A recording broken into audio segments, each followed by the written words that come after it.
Magandang umaga mga kahuan, narito na ating ulat panahon ngayon.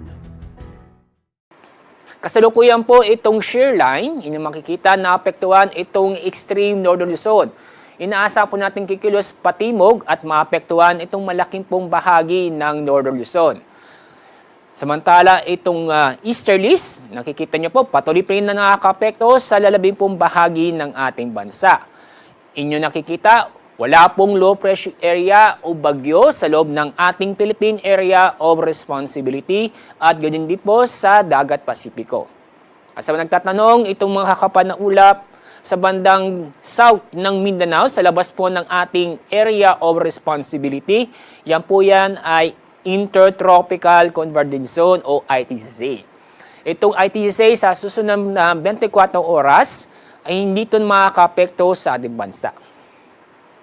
Inaasahan po natin ngayong araw sa Cagayan Valley, Batanes at Isabela ay makakaranas po ng maulap ang kalangitan na may mga kalat-kalat na pag-ulan at thunderstorm dahil po yan sa shear line.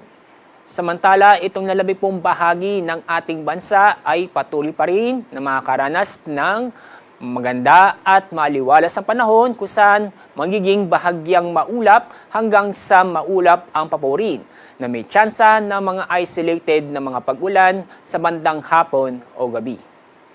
Mataas po ang temperatura sa Metro Manila na aabot po ng 34 degrees Celsius.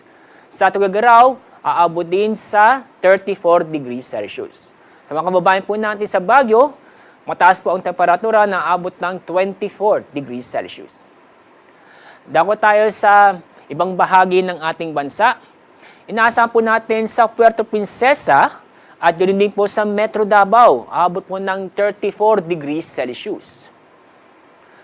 Sa ating 3-day weather outlook, inyo makikita sa Luzon, sa Visayas, at sa Mindanao ay patuloy pa rin na makakaranas ng maganda at maliwalas ang panahon.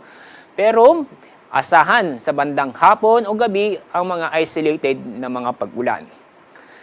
Ang araw pong sisikat sa ganap pong 5:28 ng umaga. Ang araw lubog mamaya pong 6:17 ng hapon.